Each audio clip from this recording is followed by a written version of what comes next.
블록체인 비즈니스 전문 방송 불세. 네, 안녕하세요. 디지털마케팅 전문가 홍준입니다. 네, 안녕하세요. 토큰 이코노미 아키텍트 경력 박사 이효입니다. 아, 박사님. 세 지난번에 번째 시큐리티 토큰에 대한 이 뭐랄까 철학적 고찰 뒤에 결국은 그 법률적 고찰 뒤에 결국은 저희가 그림 한 장으로 모든 걸 끝내는 모든 게 정리가 됐잖아요. 그 그림 한 장을 다시 보고 시작해야 되지 않을까요, 우리 박사님? 당연히 알죠. 우리 시큐리티 타입 토큰과 증권에 대해서 세 번째 시간입니다.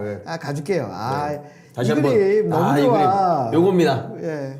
다 잃어버리셔도 요 그림 하나만 요거 기억하시면 하나야. 된다. 이거 다시 설명해야 돼. 간단히 요약해서 다시 한번 해주시죠. 그래서 일단은 회사가 저기 그 토큰 프로젝트를 시작하면서 팀을 만들어 가지고 백서를 그렇죠. 쓰고 투자도 받고 하고. 사프트 투자도 받고 네트워크 런칭하기 맞습니다. 전까지는 SEC 입장에서 보면은 그렇죠. 미래에 어떤 벌어질 걸 가지고 물건도 미리 없는 하는 상황에서 거니까. 투자 계약 같은 형태로 하는 거기 네. 때문에 증권으로 볼 소지가 그렇죠. 크고요. 네트워크 그 메인넷이 런칭이 런칭되고 되면서 나서 팀의 영향력이 네트워크에 그렇죠. 미치는 영향력이 점점 네, 줄어들고 낮아지면서 탈중화가 가속될수록 가속될수록 시큐리티의 그 빨간 색깔에 빠지면서 유틸리티 토큰으로 유틸리티 토큰으로 전환된다. 간다는 거죠. 그렇죠. 비트코인은 그 저 끝에 있고 예. 이더리움이 이건 이 중간 한 언제 정도, 요 정도 왔고 가 있고요. 다른 코인들은 이쪽에서 지금 이제 우측으로 점점 더 가고 있는 있다라는 거다. 거죠.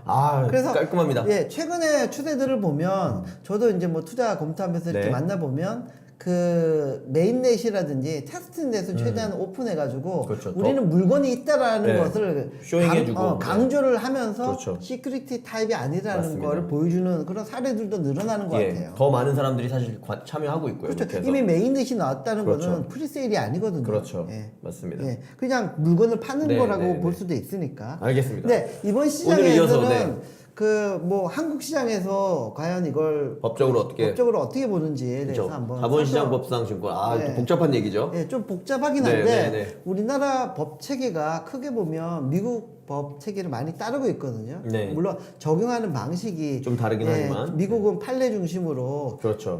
법은 느슨하게 보여 있지만 네. 거기에 스스로 지키려고 많이 노력하는 주의라면 우리나라는 열거로 많이 그 항목에 해당되는 것만 그렇죠. 해당이 되고 아니면은 저는 하면 시장이 안 되는데, 네. 하면 안 되는 게 아니라 네. 모르는 그렇죠. 모르는 그 말이 정답이네요. 네. 그런 부분인데 네. 뭐 자본시장에 관한 그 법률이 자통법이라고 해서 뭐 네. 예전에 생겼는데요. 네. 금융투자상품이 있으면 증권과 투자상품이 있고 파생상품 나누고 토큰 같은 경우는 네. 증권 내 증권이 한 6개 종류로 구분이 되는데 투자 계약 증권이 있어요. 네. 투자 계약 증권이라고 돼 있는데 그게 그 인베스트먼트 컨트랙이라고 영어로 번역하면 할 수 있잖아요. 네. 근데 인베스트먼트 컨트랙이 되면 네. 하위 테스트에서 증권이라고 했거든요. 그렇죠. 증권이라고 했죠. 증권이라고 선언을 했거든요. 했었죠. 네. 예, 그래서 여기에 해당될 가능성이 조금 있는 것 같아요. 네. 보면. 그래서 금융 투자 상품이라고 하면 뭐 이익을 얻거나 손실을 회피하는 목적으로. 목적으로 증권은 네, 이익을 얻는 게 주된 목적이겠죠. 그렇죠. 현재 또는 장래 특정 시점에 금전 등을 지급하기로 하기로. 투자하기로 네. 하고 약정을 약정으로서 하면서 취득하는 권리고 네. 그리고 원본 손실 가능성도 있어야 되는 게 금융 투자 상품이라고 그렇죠. 이제 보고 있거든요. 네, 네, 네. 그래서 토큰 같은 경우는 뭐 채무증권, 지분증권, 뭐 투자계약증권. 세 가지에 네. 살짝 걸쳐 있을 네. 수도 있는데 뭐 제일 많이 걸쳐 있는 게 이제 투자 그 계약 증권이라는 거고요. 그렇죠. 보면 특정 투자자가 네. 그 투자자와 네. 타인 간의 공동사업, 네. 커먼 엔터프라이즈 그렇죠. 느낌 나죠. 네, 하위 공동사업 테스트 딱 나오는데 그 말을 번역한 공동사업에 것 같은 느낌인데. 금전 등을 투자하고 네. 주로 타인이 수행한 제3자, 타인, 타인이 제3자죠. 네, 예. 서드 파티 네. 느낌 나죠. 수행한 공동 사업의 결과에 따른 손익을 귀속받는 계약상의 권리가 표시된 것. 그게 그래서 투자계약증권인데. 하이 테스트 내용을 그대로 투자 계약 증권이 담고 있다라고도 네. 볼 수가 있어요. 네. 보면 투자자가 타인 간의 공동사의 금전들을 투자하고 네. 주로 내가 행동하는 게 아니라 그렇죠. 그 회사에 속한 사람들이 열심히 노력을 해가지고 그 결과에 따라서 손익을 귀속받는 계약상의 권리가 표시된 것. 그래서 광의적으로 해석하면은 그 증권으로 볼 여지는 있다. 있는데 네. 최근에 뭐 어제 황순희 변호사도 얘기를 했지만 변호사들의 주류 판단은? 판단은 좀 증권성은 좀 약하지 않나.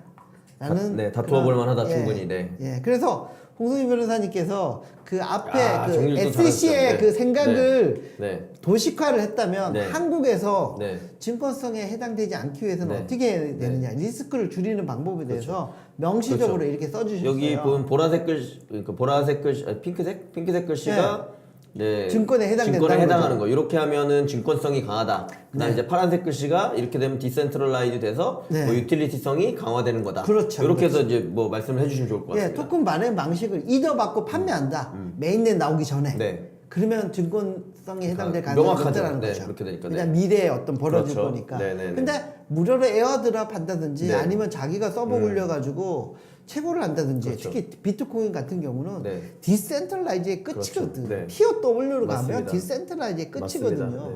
그러면 증권성에 해당될 가능성을 그렇죠. 많이 줄일 수 있다는 그렇죠. 거죠. 그러니까 이렇게 얘기하면 불특정 다수 예. 혹은 타인의 노력 이런 것들이 이제 반영이 되는 거죠. 그렇기 때문에 말씀하신 것처럼 약간 우리의 노력이죠. 우리의 노력이기도 하고, 네, 어쨌든 우리의 관계는, 노력으로 네. 하는 거면 괜찮다고 했고 네네네. 타인의 노력으로 벌어진 이익을 우리가 취하면은 네. 증권성에 해당될 가능성이 하위 테스트에서 나왔기 때문에, 나왔기 때문에 네. 그렇죠. 네. 그리고 토큰 발행 시기는 그 메인넷 이거 나오면 중요하죠. 네. 메인넷 나와가지고 최소한 테스트넷 나와가지고 토큰을 판매하면 그렇죠. 이거는 사전 판매가 아니기 때문에 그렇죠. 증권성 가능성에서 네. 많이 약화될 수 약화될 있고요. 수 있는. 토큰 보유자가 가만히 있어도 배당이 떨어져. 가만히 있어도. 가만히 네. 있어도 이익이 네, 떨어지면 네, 네. 100% 증권이라는 그렇죠. 거죠. 네. 내가 열심히 노력해가지고 나의 노력으로 이익이 생겨가지고 그렇죠. 내가 분배받아. 네. 이런 거는 좀 덜하다는 덜하다는 거죠. 아까 채굴하고도 어떻게 보면 연관이 느낌이죠. 되는 거죠. 네. 토큰의 기능이 지분, 뭐 투표권, 이자 네. 이런 게 뭔가 뭐 떨어지는 네. 떡고물처럼 있는 게 있으면 배당의 느낌이죠. 배당 네. 느낌이 네. 이런 게 있으면 네. 뭐 그리고 의결권에 참여하는 느낌이 그렇죠. 있고 그러면 네. 그 증권성 해당될 가능성이 크고 특권의 기능은 이거 물건 사는 거야. 네, 사용이야. 우리 서비스에서 쓰는 거야. 그렇죠. 이거 예전에 말씀드렸죠. 골프장 회원권 예. 혹은 콘도 이용권처럼 사용의 개념이 많이 들어가 있으면 예. 유틸리티로 간다는 거죠. 유틸리티로 네, 가는 네. 거죠. 그 메인넷을 그 우리가 만약에 만들어서 우리가 만약에 센트럴라이드 우리가 네. 만약에 런칭하는 거면 네. 거의 증권에 해당될 가능성이 높고 네. 야 이오스는 그런 거 아니야 했는데 백서에 안 써놨대. 네. 우리는 살짝 그러니까 아무것도 안 해. 맞아요. BP들이 알아서 하는 네, 거고 네, 네. 블락원은 거기에 뭐 개발한다는 그런 것도 살짝 그렇죠. 약화시켜서 썼나 봐요. 네. 실질은 되는 하더라도. 아닌 거가 다 하더라도 네, 그런 구분을 해놓는 게 되게 백서나 중요하다. 이런 상의 맞습니다. 명시적인 언급은 법률적으로 우리는 아무 약속도 안 하지 했다라는 않는다. 식으로. 요 중요한 약간 거죠. 또. 이런 네. 표현도 네. 뒷부분에 의미가 써주는 있다. 것도 네. 예, 리스크를 줄이는 방법이 아닌가 하는 네. 생각이 들고요. 팀이 네트워크를 컨트롤하느냐 아니면 팀이 전혀 마음대로 못한다. 아, 이것도 중요하죠. 그렇죠. 뭐 사토시가 만약 살아계신다고 하더라도 그 마이닝하는 그 네트워크의 영향력을 그렇죠. 막 행사해가지고 네. 막 못할 것 같아요. 네. 워낙 디센트라이즈가 많이 돼 돼 있을 있기 경우에. 때문에 그래서 디센트라이즈가 많이 된 거면 아무래도 그 시큐리티 가능성이 되게 낮다라고 보는 거죠. 네, 맞습니다. 그래서 저희가 뭐 저기 그 하위 테스트랑 네. 그다음에 SEC의 어떤 입장, 국내 어떤 법 체계와 네. 국내에서 어떻게 그 리스크를 그 해칭할 수 시큐리티- 있는지? 해칭할 수 있는 네. 그런 거에 대해서 많이 얘기를 네. 했는데 그럼에도 불구하고 여기서 언급은 안 됐지만 그 공모, 사모 그런 기준들이 있거든요. 네. 유사 수신행위 네. 뭐 이런 기준이 있기 때문에 기본 기준을 따라야 되는 원금을 거죠. 보장한다든지 그런 언급이 들어가면 네. 100% 네. 다른 법률에도 걸릴 네. 가능성이 네. 크고요. 네. 그리고 그 49인 이하로 모아서 하는 거면 그나마 네. 리스크를 공모의 리스크를 줄일 수 많이 있는. 줄일 수 있기 네. 때문에 왜냐하면 공모를 하게 되면은 네, 투자자 맞습니다. 보호 그리고 투자자 보호를 하기 위해서 공시 의무나 이런 것들이 따를 수 있거든요. 네, 그렇죠. 증권에 해당이 되더라도 네. 설령. 맞습니다. 그리고 그래서 말씀하신 그런 것처럼 걸 줄여주는 게 좋지 않을까 이 생각이 이제 듭니다. 예. 이제 아까 미국의 사례는 좀 표로 정리되는 이유는 아까 판례를 기준으로 하기 때문에 아까 그 이제 도식적인 네. 느낌을 가지고 충분히 이해할 수가 있는 부분인데 말씀드렸듯이 한국의 법 체계는 사실은 그 외의 부분에 대해서는 아직 그 누구도 해석하기에 명확하지 않다라는 요소가 들어 있습니다. 그래서 이제 그 부분은 좀 주의하실 필요가 있는 것 같고 네. 다만 지금 박사님이 짚어주신 것처럼 그리고 뭐 홍승진 변호사나 그 최낙훈 변호사님이 짚어주신 것처럼 한국에서도 역시나 마찬가지로 이게 유틸리티적인 특징을 가지고 있느냐 예. 아니면 시큐리티적 특징을 가지고 있느냐를 가지고 보면 지금 이게 어떻게 보면 보통은 뭐 ICO를 한다거나 블록체인 관련된 프로젝트를 할 때 가장 중요하게 의사결정을 하는 방식들이거든요. 그 요인들이거든요. 그 요인들에 있어서 이렇게 두 가지로 나눠서 본다는 거는 분명히 의미가 있고, 최악의 경우 이제 이게 어떻게 보면 아직 사례가 없는 경우니까 그렇죠. 무슨 뭐 법적 이슈가 발생했다 그러면 이제 얘기할 것들이 있다는 거죠. 저희가 이렇게 한 이유는 이런 유틸리티성을 가지고 있기 때문에 한 겁니다. 그렇죠. 라고 하면 유틸리티 토큰으로 인정받을 수 있다. 반대로 우리는 시큐리티 토큰을 추구했기 때문에 이런 방식으로 해서 그거를 강화하려고 한 겁니다. 이렇게 얘기하는 게 적당하다라고 보시면 좋을 것 같습니다. 네, 맞습니다. 예, 네, 고맙습니다. 감사합니다.